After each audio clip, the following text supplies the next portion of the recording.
Hello, and welcome to What is Maker Camp with the Warren County Library System. My name is Sandy Roberts, and I'm the Warren County Library System Makerspace Coordinator.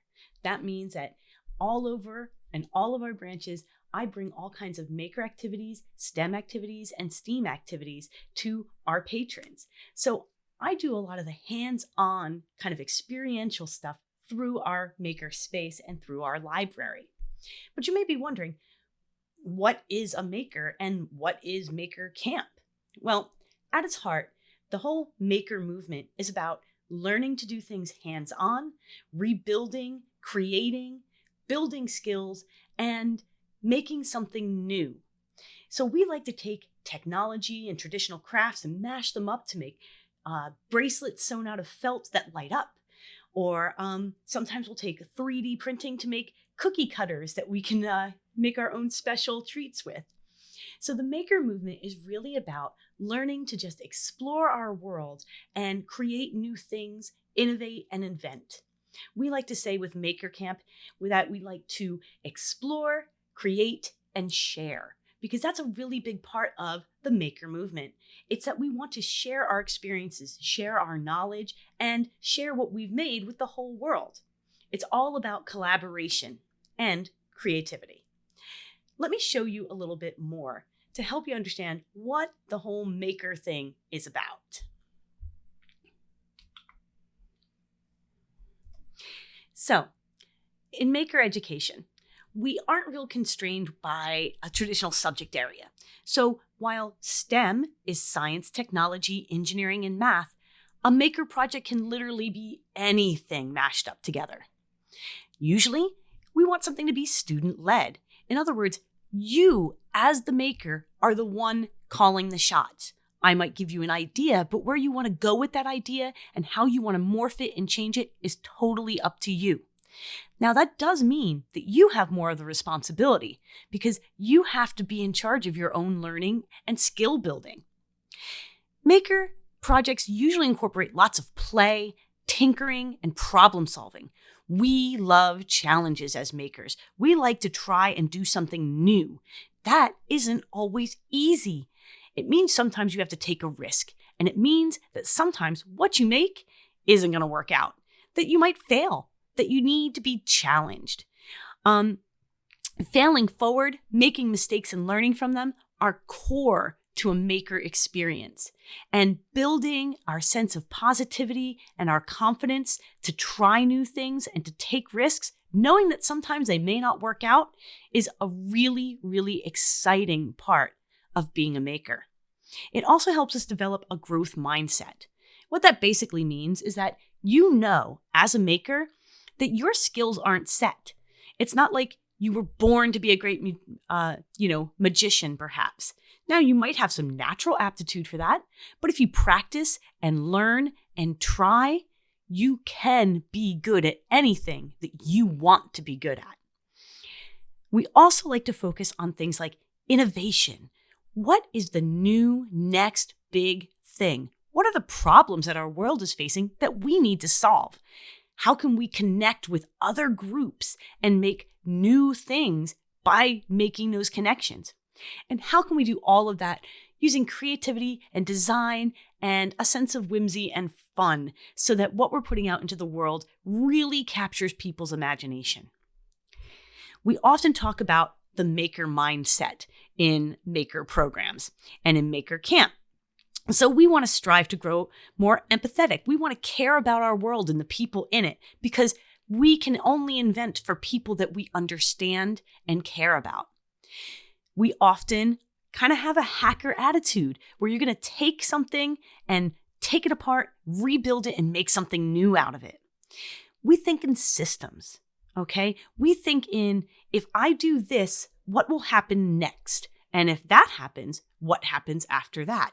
We like to think about how things affect one another and how a chain of events might happen. That's because we tend to be explorers. We're always looking for something new, we're always experimenting, and we're willing to go on adventures. You might be someone who's just a little bit different. Maybe you're always coming up with crazy ideas. Maybe you're really, really artistic, or maybe you just love to read every single thing on whatever you're obsessed with at the moment. Whatever way that you are different and unique, in the maker movement and in Maker Camp, we want to take that uniqueness, that little bit that makes you special, and really highlight it and share it. We want to be engaged in our learning, and we want to solve problems. We do not want someone to tell us how to do something. We want them to help us if we have problems, answer our questions, but we want to figure it out for ourselves. And we're willing to take risks, to come up with new ideas, and to think maybe outside of the box. That's what it is to be a maker. And when we do Maker Camp through our library program, that's the kind of thinking that we want and the kind of experience that we want. Okay, so that's not going to be easy to do this year because we're going to have to do all of it online. But I think if you're willing to come along with me, we can certainly make this work. That's what it's all about, right? Being creative, thinking outside the box. So I've put together a whole series of challenges, 8 of them for the summer, every Monday at noon. Now, normally we'll actually be meeting in person, and I will give you. So that's the basics of what the maker movement is about. And Maker Camp really likes to take that and make it fun and summery and a great experience for kids. It's kind of my specialty, and it's what I look forward to every single year. Now, this year is going to be a little different than most, right? Yeah. All of our programs are going to be online this year. This program is coming to you live streamed because it's just an introduction I want to be able to share with many people. But the rest of our sessions, all 8 of them, will be a combination of Zoom, some presented content, and then you working over the course of the week to create your amazing inventions. All of our projects this season, this summer, will be focused on our wonderful summer reading theme, and that's fairy tales. Invent your own story. So I have created a series called Fix It Fairy Tales. In each one, we'll learn the story of a fairy tale from somewhere across the world. We'll be traveling to Africa and India and Europe and all over. As we learn the tale, we will then find a problem in there that the hero had to solve. And we are going to use our amazing skills, our creativity, our art skills, our engineering, our science, whatever you come to the table with, you're going to mash all those things up and you're going to solve that problem. Okay, so that is our plan for this summer. And I think it's going to be really exciting. I'm trying to take this online adventure as a unique opportunity to do something different. So let me show you kind of what we're going to be doing. I'm sure you guys have been in school. You know all about Zoom calls and how they work. Just remember, it's really important to go to our website. Okay, let me put the website up for you, warrenlib.org. And you're going to click on Events Calendar, and you need to register for each Maker Camp you want to participate in. That way you can get the Zoom link for the week. Like I said, they'll always be at noon on Mondays. My goal is also to stream out some of the Maker Camp each day on YouTube. So you'll be able to find that on YouTube or Facebook, so that even if you miss the in-person hour with our other makers and with me, you can still try the challenge on your own. Okay. Now, that's the part where we all work together. But we're also going to have a part where you can create what we call a digital journal of your creations and share them with others in a safe way. I wanted to make sure that we complied with all of our safety regulations so that our young makers can have that experience without having to worry about maybe being on the internet. So we're going to use an app called Seesaw. Here we are. Seesaw is basically a place where you can add all kinds of items to your own personal journal. So I'll add the challenge for the week to Seesaw each week. Seesaw is totally free, and after you've signed up for this program, I will be sending you the link to Seesaw so that you can come in, because you have to have a special link to be part of it.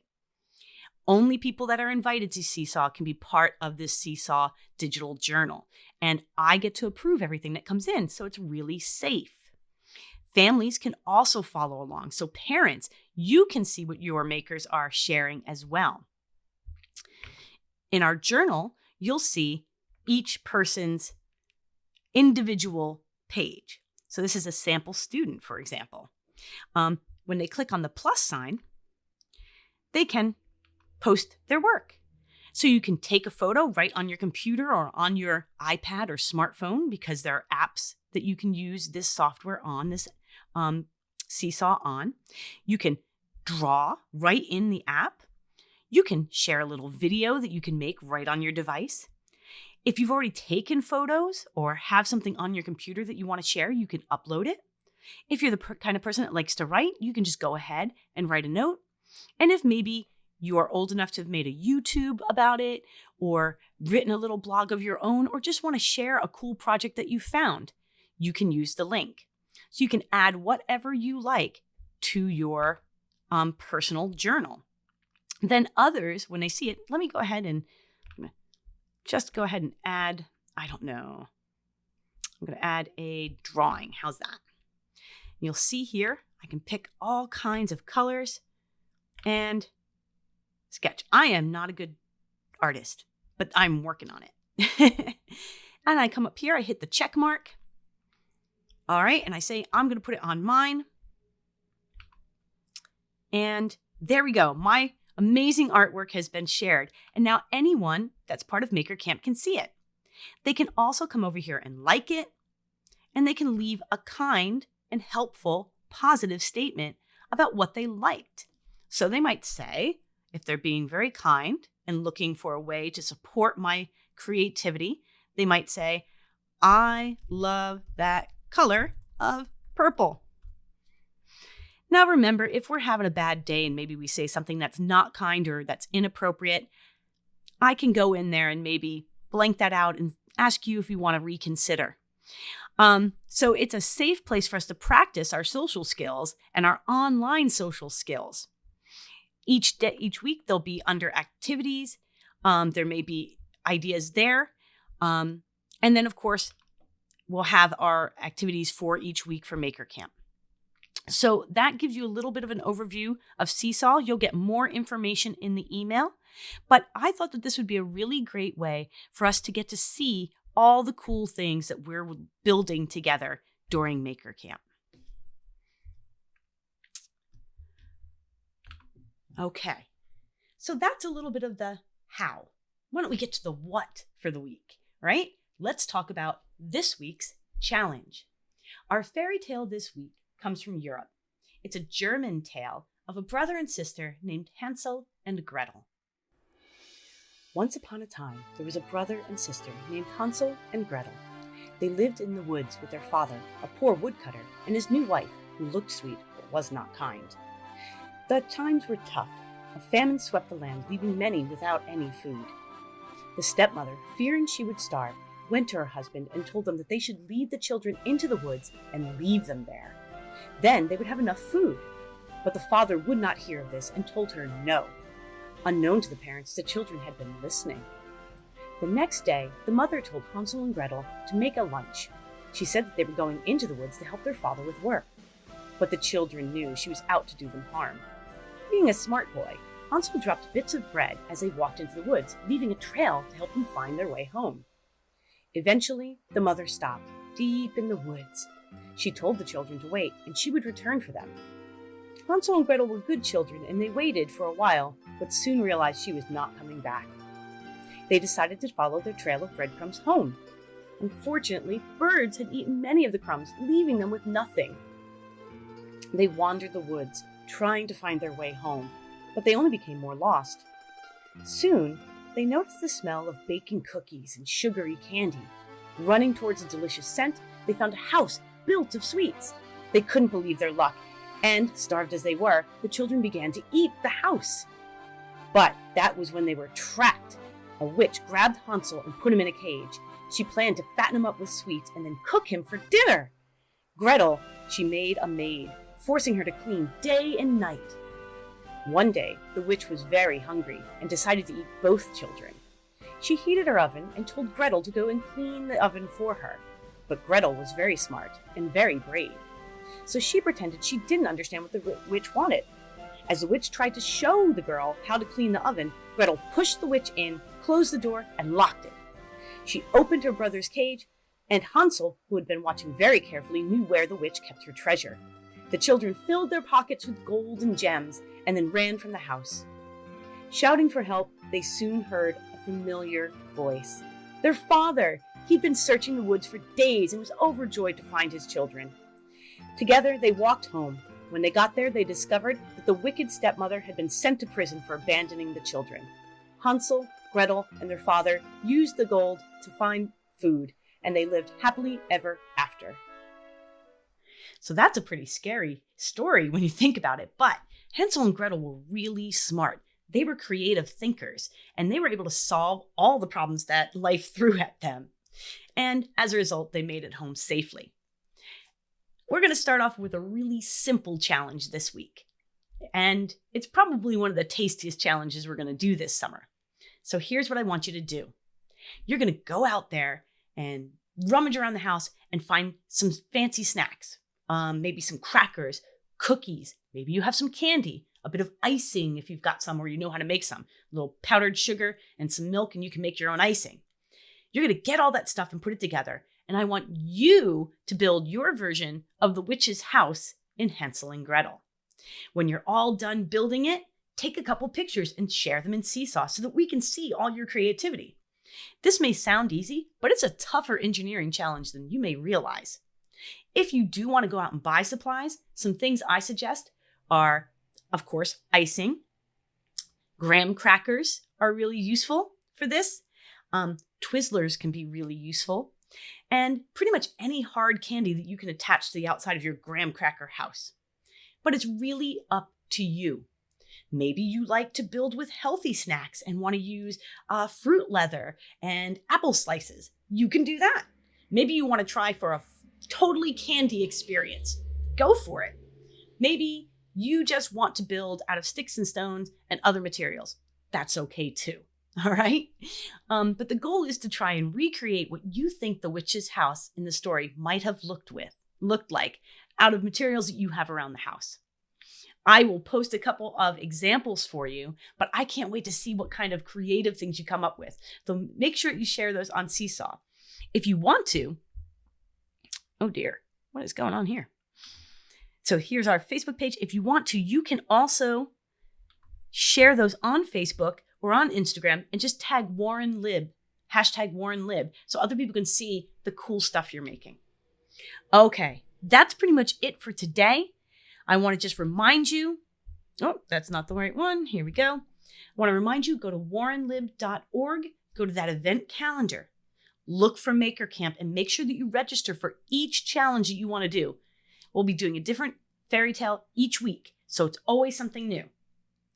All right, that's it. Again, my name is Sandy Roberts. I'm the Makerspace Coordinator for the Warren County Library System, and I'm really looking forward to having an amazing Maker Camp season this summer as we do Fix It Fairy Tales.